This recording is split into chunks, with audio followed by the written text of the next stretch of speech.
Okay, I'm not really into intros, but I thought I'd put this in front of the video. This video is quite long. You need to watch it to the end, because at the end of the video I have a forge pot that goes inside the stove.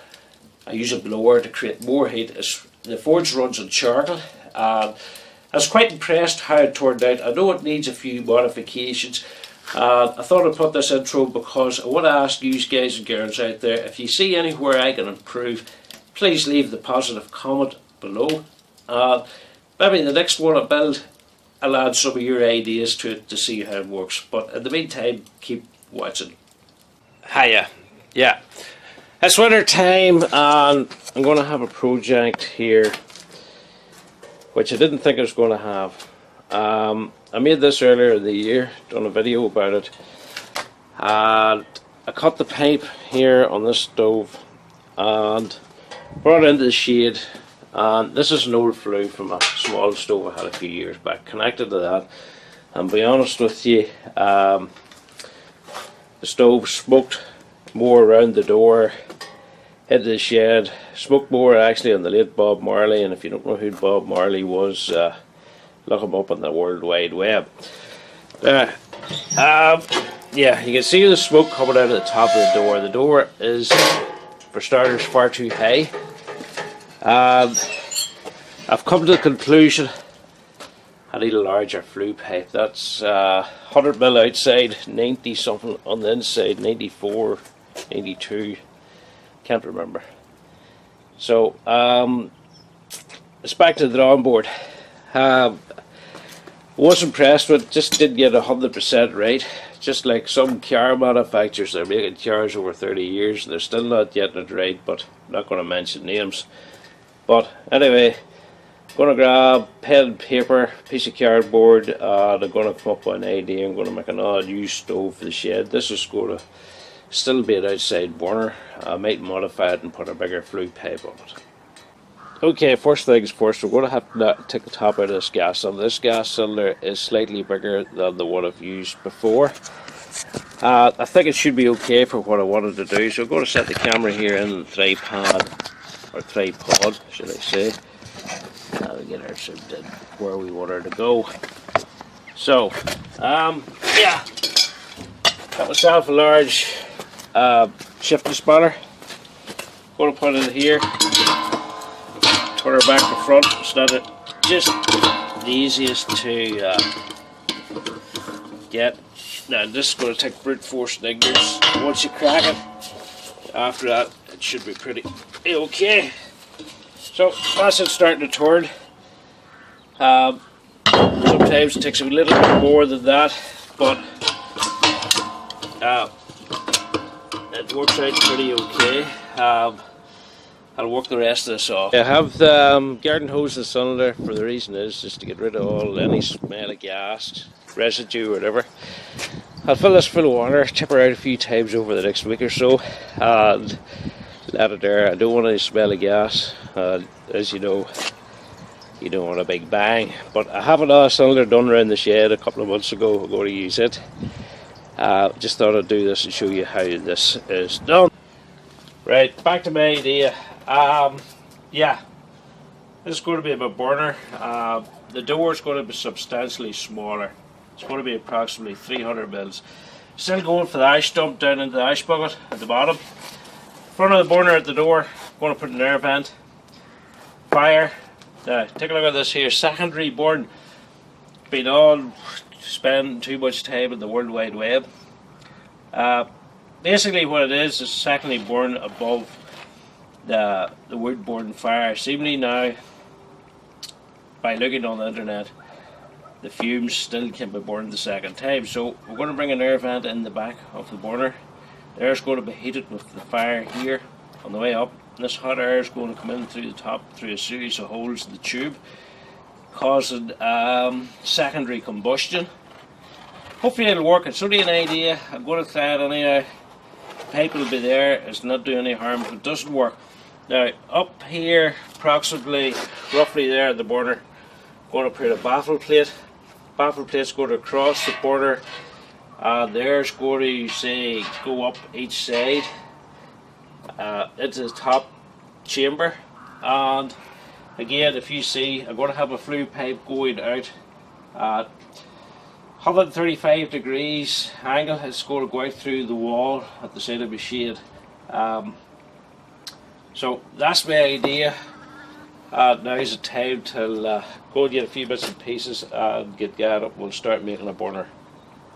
Doing a wee bit of graffiti. I want to cut the top off. Put a baffle roughly about that distance to the top, working my way down here. Marked out roughly where I want the door.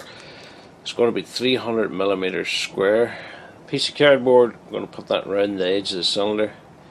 Use that as a template to draw around. And this time I'm going to put an air vent on the front as well as one on the bottom.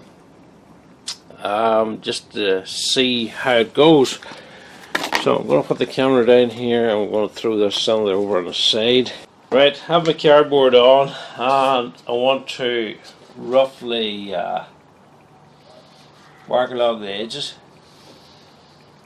This is like a felt tip.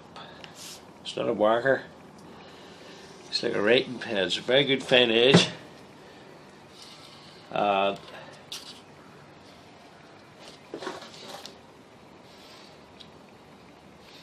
Mark it just like this. Now I'm going to take this off again. I'm not ready for cutting yet. The reason is I want to make a sealed door. I've thought about it a long time, what sort of an idea, how I'm going to seal the door, etc. And basically what I want to do, I want to cut along here, but I want to weld a lip of steel here along the four corners. But before I want to tack this on and then cut along the piece of steel, but before I'm going to do it, I'm going to drill a series of holes right across, right around the edge. The reason for this, I'm going to tack it roughly here, and then I'm going to do spot welds once I get the door open from the inside out, turn the door around, so I can keep the steel more firmly attached to the door. It's only an idea. I don't know how it's going to work, but we'll see how it goes from here. Yeah, I have the holes all drilled around the edge here, and now's the time to start weld our edge around the door. We'll do the flat piece here first.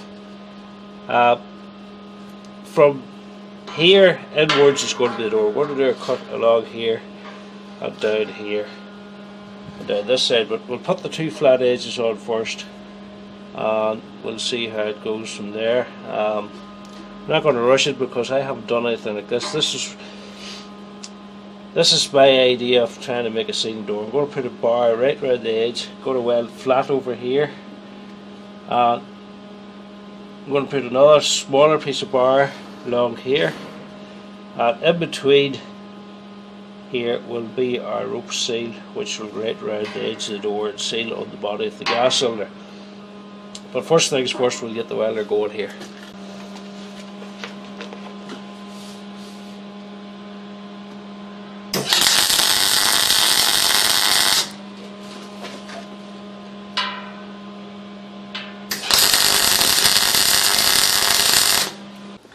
Bent this here, and this fits snug around the cylinder.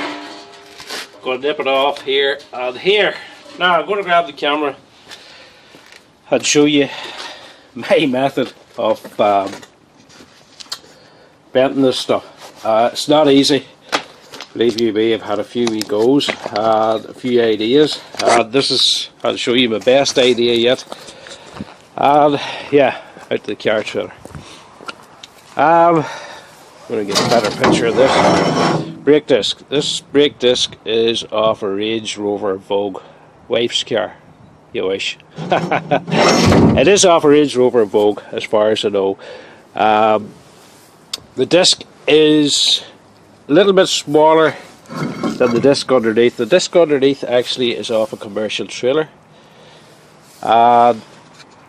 We'll get back a wee bit. Yeah, it's off a commercial trailer. It's a much heavier disc. The bottom disc is the same size as the gas cylinder. This disc is smaller, and the reason I had to go to this disc, when I made my bend right around the edge, there was a certain spring back, and it wouldn't fit flush. My piece of steel wouldn't fit flush to the outside of the cylinder, so I went for the smaller one, and it seemed to work okay. So I'm going to set the camera up here, and I'm going to bend another piece of steel just to see how it works.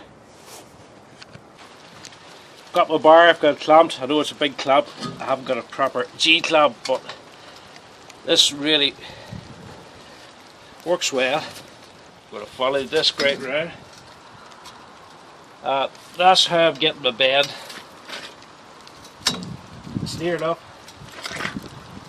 I know there's going to be a little bit of wastage, but there's nothing I can do about that. You see the way it springs back a little bit? Hopefully that'll ground the circumference of my gas cylinder. We'll take it in a minute and we'll see how that works. Right, we're back into the gas cylinder here, and we've got our second piece of bar, and just take a wee look at here. Yeah, I'm happy enough with that. I'm going to cut the pieces to suit the curved edges of the door out of these bits of bar. We're going to have a bit of wastage at each ends, nothing I can do about it, but I'll go and grab a grinder and we'll cut the pieces for the top and the bottom. Yeah, I have the top and bottom cut, and there you have it. DIY steel benting worked out pretty okay. I think the brake disc was a 350mm in diameter. Off the top of my head, it's about 30mm smaller than the actual gas cylinder itself, but as I said, it did spring out a bit. Fortunately enough, it has worked out pretty good. So I'm going to weld along here, just tack them. We're not going to weld nothing up completely till we get the door completely built. We're going to weld here and here, and then we're going to cut along the edges here. We're not going to cut it right out. We're going to cut it probably 3/4 ways right around the door, and then we're going to connect a couple of hinges here and here. Okay, this is again fine 1mm disc. You only need a few of these to cut right around. They don't last very long, but it gives a nice fine cut, which I'm looking for. I don't want as big a space, so I'm going to cut along the outside here, a little bit along here. I'm not going to cut it right through till I get my hinges fully on. So we'll start and do a wee bit of cutting here.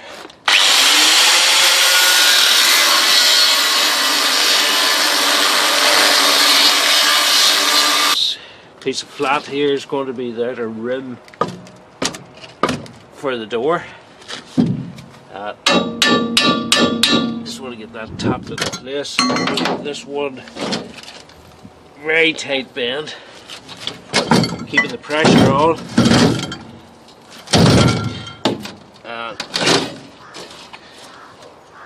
Want to be as exact as we can to make a good seal in the door. Try not to let it slip. Run it as tight as we can.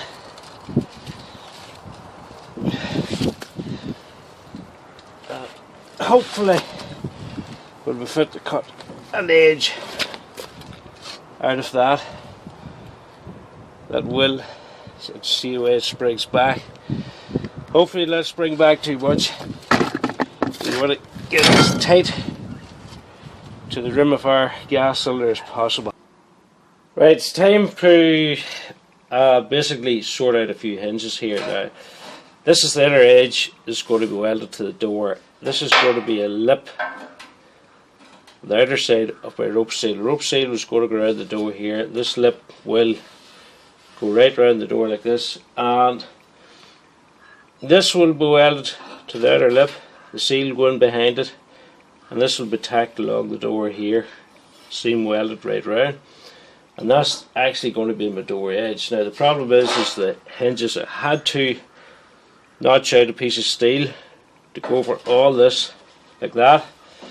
Again, if you watch, I've curved this This piece of the hinge isn't going to be welded to the bottle, the gas tank whatsoever. It's going to be bolted.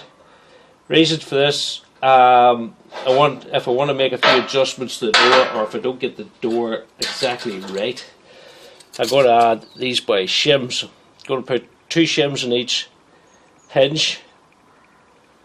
This will be my first trial when I get the door on. If I need to take some out, I can take some out, and if I need to add a few more. Those shims is approximately 0.8 to 1 mil thickness. So I'm going to grab a welder and tack a few of these on, and we'll see how we go.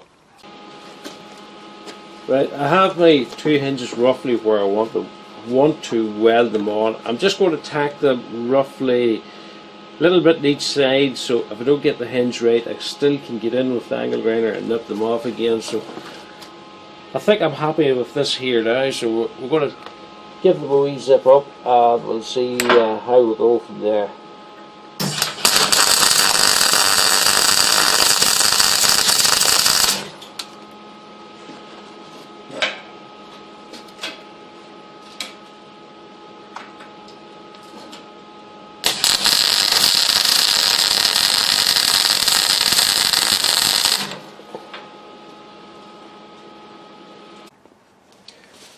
Yeah, have my hinges on and the door's cut. I've parted the edge and on. This is now getting more into shape with the way I actually want it. In here, I'm getting down to my finger, is where I want my rope seal. Now the outer lip will go along here, and then my rope seal hopefully will work there, and then when I close it round, bring the camera around a wee bit,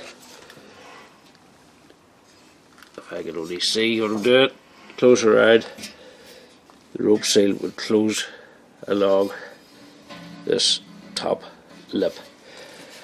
A few problems already. Well, I hadn't cut enough away. I had to cut actually on the outer lip. This will have to weld it up because I couldn't get the door open while I was cutting the rest away.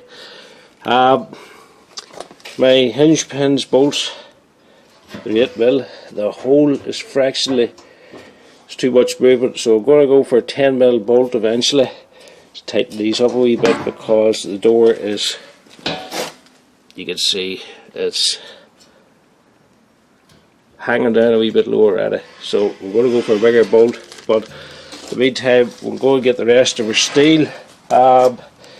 Yeah, I have the 2 pieces welded on. I have them already rolled, so we'll get them cut and get them welded on, and then that hopefully will leave the door finished and we get on to the rest of the stove. Yeah, jigsaw starting to come together. Now, take a look. This is what I've been on about all along. Along here my rope seal is going to go in here. I've got my rope seal. We'll just pull her over the door just to show you. It looks quite thick as it is, but when I gently push it in, not too tight, along the door, it will make, or should make, a good enough seal. I'll take that out at the moment. I have to get some high temperature glue. I have it somewhere in the house, got it off eBay. The handle, this was a couple of attempts. I think I made it too short the last time. I wanted something pretty much this length. I know this, you probably need gloves to open and close it while it's roasting hot. Yeah, there. This is going to be welded to the side of the cylinder. Camera's all over this, just one side. This is going to be welded to the side of the cylinder. If you take a look closely, it's angled, so the further I'll push the handle down, the tighter the door will get. Well, I have the door ready for putting the seal in. Got the stuff here, hot spot heat bond. It was recommended by another YouTuber. I think what they call him is Big Ian Bills from Scotland. Mix garden furniture from used wooden pallets. He's quite a good channel to watch, but he recommended this. He'd used other stuff and this was the best he had used. So we're going to put round the groove and in the edges here as well. We're going to put the whole road and let it sit a few minutes before we put the seal in. We're going to apply a fair wee bit of this on, and probably what I'll do, I'll take it into the house to the heat and let it cure overnight. Now some guys put the seal on the door whilst it's still on the stove and close it against it. I'm not really sure. I'm going to want to put the seal in and leave it a little bit above. I think I can judge it by my eye enough to do so. But the reason I'm not hanging the door on the cylinder, I want to take this into the house to the heat because it's only about 3 degrees here at the moment. Right, I have went round it twice. I finished up. I grabbed kid's paintbrush, much easier, it's longer. I've went round it twice. I've given it as it's got really tacky now. So what I'm going to do now is maybe wipe away a little bit of the excess here in the edges, and then we'll start to thread our rope in around the edge here. Now we're working the rope in here. We're not pulling the rope or anything like that. We're just pushing it into the groove along till approximately here, keeping it a little bit proud along the way. I think that should be enough spring in and out. Let's see. And when we get here, we're going to grab a pair of scissors and we'll nip her off and we'll push her in nice and flush. Now we'll have the seal in the door, and I think I'm pretty happy with that. We'll not really know until we get the mortar lit to see if it's a success, but it's looking pretty good to me. So I'm going to take this door into the house to heat and let it cure overnight, and we'll get on to the next part of the project. Yeah, have the top knocked off the cylinder, cut around the edge of it, and yeah, piece of threaded bar. I wanted to cut the top off and put on this plate. I got a few of these from the scrapyard a while back, and they're quite ignorant, nearly too heavy. I think that's 10mm thickness, but you get it from a scrapyard, it's a lot cheaper than getting paid somebody to cut one. But yeah, have the angle grinder. I'm going to cut my magic circle. Yeah, threaded bar down into the top of the cylinder. This was a water pipe fitting. Cut it off, put the bar through, put a nut bottom and top, and tightened the bar center. I made this. Get back a wee bit for the angle grinder.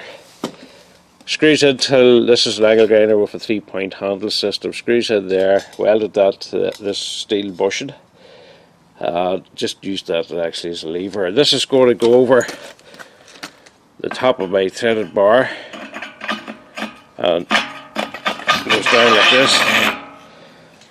Quite a dangerous. I've no guard on it. I'm going to wear my goggles, wear my gloves, and for health and safety reasons, put it all the right way up. Everybody looking at me, no one needing. Yeah, that's it down now.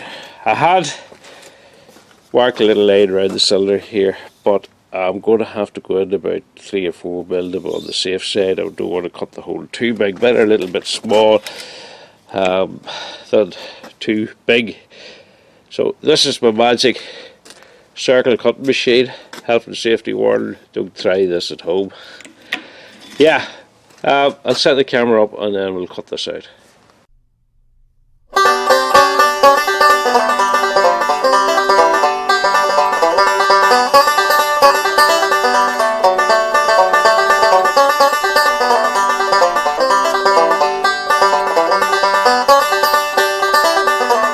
And there is, again, the perfect hole.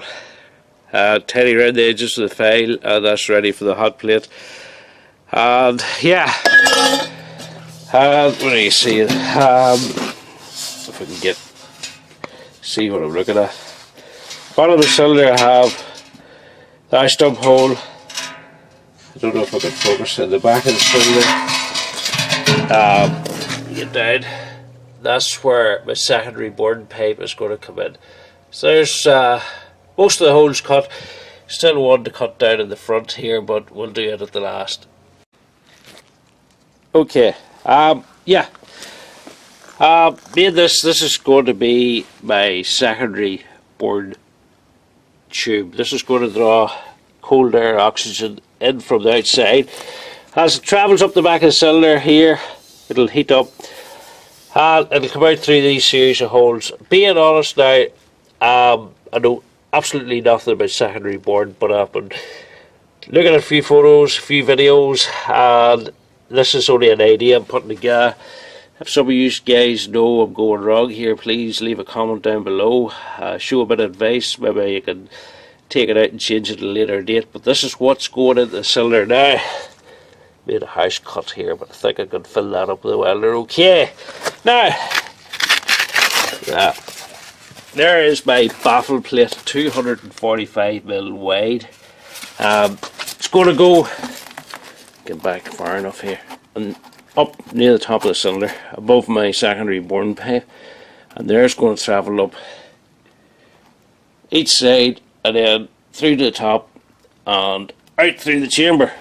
It's easier to cut a piece of cardboard first, get your shape, and then cut your steel. That was my idea. It worked very good for me anyway, but I'm sure some of the rest of you use the same ideas too. But cardboard, cut the steel once. As you know, steel's not the easiest to cut. It's easier to cut your cardboard first with a pair of scissors. Have the back secondary boring pipe hammer in, and it's time now to put the baffle in front of the, or in the top, should I say. I'm going to work the baffle in, hopefully it'll go up. Yeah, there's the baffle. Just tacked it around. 1, 2, 3, 1, 2, 3, and now it's time to turn the bottle over, and we'll work on a set of legs and their vents at the bottom. Right, we'll have our 3 legs welded on the stove. This is piece of box section is going to be the ash chute going out of the bottom of the cylinder. Once you get the whole thing welded up, this will be the slide. Pull this back a bit. Drill the series holes through the side of that. I'm going to weld that pipe to it. Made an air vent. If you take a look closely, threaded bar. It's actually a threaded bolt. Old char alternator pulley. Welded here. Put this little ring to the end of it so I can put a poker bar through it. Just, you know, if it ever gets tight, to turn it, and that'll turn in or turn it out for more air. So we get all these bits and pieces together, get her welded, and we'll turn the stove the right way up. Right, I have the stove up on its feet. I have the chimney tacked on at my desired angle, 135 degrees roughly. Feet all's welded up. The bottom air vent, slide for the ash dump, and now I want to put air vent some road in around here, but also I've seen my grate, the legs of my grate's too short. I'll have to bring the legs up, add another 40 or 50 mil to bring the grate a little bit higher up so I can get my air vent in here. Doors on, seals all around it, and that's it closed. Right, the front air vent here is basically, this is an alternator pulley of a computer diesel engine. The one on the other air vent was off a Volkswagen engine. Again, 60mm pipe. I have drilled 1, 2, 3 holes equally around the surface. Yeah, welded 2 nuts together, which will eventually go into this. Just put a bolt through the pulley, locked it up tight centre. And what I've done here, I've cut 10mm round bar. I've welded 2 here, and this will be the third one. I can't weld that till I get it into the tube, but it's going to go into the tube. I think it's this way here. It's a wee bit fiddly. I've tried this a few times, and sometimes you don't get it always exactly to the way I wanted to have that sitting in there. And I'm going to screw the pulley in. Oh, going to screw my pulley in like this. Before I weld the third spud in, or the third piece of bar in, I'm going to screw this up tight. Eventually I'll work this back and forward till I get my centre, and that's basically how. Done a lot of thinking about doing this, you know, do too much thinking, but that will centre up roughly like that there. I'll put this spud in here and I'll weld her up. Before I weld it, I'll put a piece of copper pipe over the end of the threads to protect them as I weld. I don't want to get any splatter or anything on the welds. Right, I have my air vent assembled, ready to fit. And yeah, I have no plasma cutter, I have no hole saw. I've drilled 50 million holes. I'm going to chop this out and we'll weld that in here. Get my top plate welded, and have to stitch around the flue pipe, and then we'll light a fire on this outside so we can burn the paint off it, clean it down, get it ready for painting. I have the stove near enough completed. I think I have all the welding near enough done. Pipe, top, door, air vents is finished. Right, haven't got the grate inside. This is another idea I have for the stove. This is what I'm going to call my forging pot. Cut it off a small gas cylinder. Again, 100mm box. I've made a grate in the bottom of this. This is going to go inside the gas cylinder, but I'm not using it as a wood stove. Going to fill that with, let's see. Get it here. Barbecue charcoal. Charcoal's going to go in here. The bottom air vent, have the cap screwed off. Going to connect hair dryer to blow air in, force feed air up through the charcoal to get it warm enough, maybe to try a wee bit of forging. It's only an idea. The only problem I might see with blowing air in, it might create too much smoke to go out through the chimney, but we'll see what happens when we get the whole thing set up. Again, back to this hair dryer, tin can, bachelor's peas I think it was. That makes a great adapter for the hair dryer. Forging pot, back to the forging pot. We'll lift it back out again. I know some of you are thinking it is quite thin steel for forging. Again, I've been googling. I'm going to try, just for the crack of the thing, kitty litter. It is clay based. I'm going to mix cat litter with, turn the camera upside down to get this, vermiculite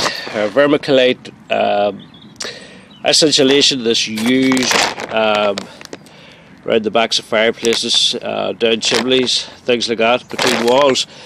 Going to mix cat litter with this stuff here, probably 2 parts cat litter, 1 part of this, and I might put a half part of dried play sand along with it. Mix it up, add a little bit of water, and you can see here I have left this about 10 or 15 mil. I'm going to put a wee lining in around it and bake it off.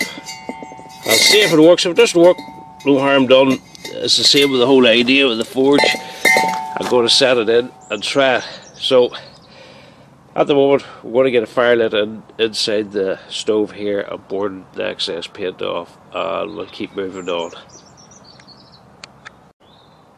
Yeah, I have a fire burning in the stove, temporary chimney, just a ladder between the doors holding it up. You can see the paint burning off well off the cylinder. This leaves it 10 times easier to clean. Once see most of the cylinder turning black, I'll stop feeding wood to the stove and let the fire go out and leave it ready for cleaning down and putting on stove paint, black heat resistant paint. So yeah, it's looking good at the moment. Right, I have the stove in the corner of the shade, near enough to exactly where I want it. Temporary chimney. Have to do a bit of brickwork, block work, get that finished before the weekend. Right, back to the stove. I have her painted. Bit of dust and stuff on already. Yeah, done this stuff here. 650 degrees, high temperature heat paint. It's just an aerosol can. I'm sure most of you know how to use an aerosol can. It's just like spraying deodorant. I know some of you go a wee bit overboard and some not enough, but practice makes perfect. I done a couple of coats, and probably every then of the winter I'll do another coat for the summer just to give it that wee bit of extra protection. Okay, we'll have a fire burning inside the stove. We'll keep back as far as we can here, get a good picture. Yeah, glove on because the handle of the door is pretty hot. I'll open the door up a wee bit, we'll have a look at the fire. A wee bit of smoke comes out of the fire now when you open the door, but once the door's initially open, it's pretty good. Now, we'll look at the door seal. There's our door seal, right around the edge. I'm more than pleased with that. More than pleased because you get the door right around. Now you can see the fire there, and then when we close her up, push the handle down, that door's fully sealed. Air vents working well. Have the front one closed full, have the bottom one open. You can see it a little bit there, not much. I was still getting nearly too much air at that. I could actually turn that a little bit tighter. Mop bucket underneath for the ashes. That's my slide for my ash, to let the ashes out. Close that up again. Yeah, more than pleased. Maybe tomorrow we'll try a bit of forge work. We'll get our charcoal forge pot in and we'll try and see how it works. May work, may not. We might have to do a few modifications, but we'll soon see. Now, round to my forge pot. I had it in the range all weekend in the oven, and look at it. It's dried out, it's all cracked. Nothing I can do about it now, but I should have probably sliced it into like segments, like an apple pie before I put it in, and then I would have had probably straight lines, but maybe that wouldn't work anyhow. But straight up pretty solid. I'm going to stick her into the stove. I'm going to fill her with charcoal. I will put the blower on, the air dryer on here, and we'll see how she goes. The only problem is probably smoke, force feeding her, and it's going to create a lot more smoke. I might try a little bit of a canopy out on the edge here first. I don't know, but we'll experiment and we'll see how we work from here. Okay, I have the charcoal lit here, and to be honest, smoke's coming out of the door, so we'll close the door up for a wee while and we'll see what it does in 10 minutes. I have been turkey foil, just a rough idea, we might try that on it first and we'll see how we go from there. Right, I have the charcoal in the forge. I did settle for the turkey tinfoil tray, turn it upside down to make a canopy to keep partly the ash from blowing out and smoke. I have the stove close to the door, which isn't too bad. There's not too much smoke coming out of it at the moment, and I have a piece of iron bar down in the middle of the charcoal. Probably you're only going to get one or two heats with this size of forge pot. I don't really know. But this is my first effort. Any of you guys can show me a wee bit of advice on this. Please leave a few positive comments. That we can do a modification, make a new one.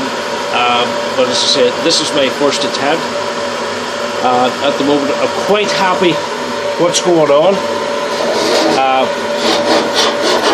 probably I haven't enough charcoal in here at the moment, but as I say, I have it down. Probably I would have needed another good handful of charcoal in here top, but at the moment it's working, it's creating plenty of heat. Now the turkey foil canopy is working well. We'll put this out. I can get a look at that. That's glowing red hot. Yeah, I'll stick that in again. I'll grab a hammer. I have no blacksmith's tools, I have no anvil, but we'll take it out to see what way it works here now. Right, have her outside. I'm going to hit her. Turn her over. It's quite hot. See, it's bent in every shape. I'm not a great blacksmith, but practice makes perfect. That's just starting to flatten into shape. We'll stick her back in the forge. Right, we're back out again. Should have safety glasses on. Don't want to chop this off.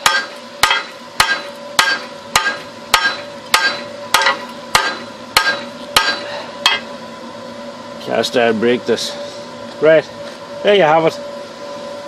Blacksmithing, DIY forge. Right, I've taken the turkey foil cover off the forge. That's just showing you the intense heat. I'll take that out now. Look at that glowing red hot. To me it's not a bad first attempt. Now, just at this present time there's not much smoke coming out into the shed, but still think you need the turkey foil canopy or something to come out from the action cylinder out this way to take the smoke up the chimney. It'd be much cheaper than put like a chimney flue fan on, but I'm happy with this so far. Yeah, I'll turn off the air dryer. Cut back on the noise. That air dryer was only on the first speed, wasn't running full speed. And yeah, if you like the video, please give me a thumbs up. Please subscribe, and I know I've made a few faults along the way, and any of you guys can probably not just point them out, but give me some advice on how to improve it. We'll maybe make a Mark II model, and if you have come up with a few good ideas, I will add them in, and we'll try it. So, in the meantime, take care, bye bye, adios.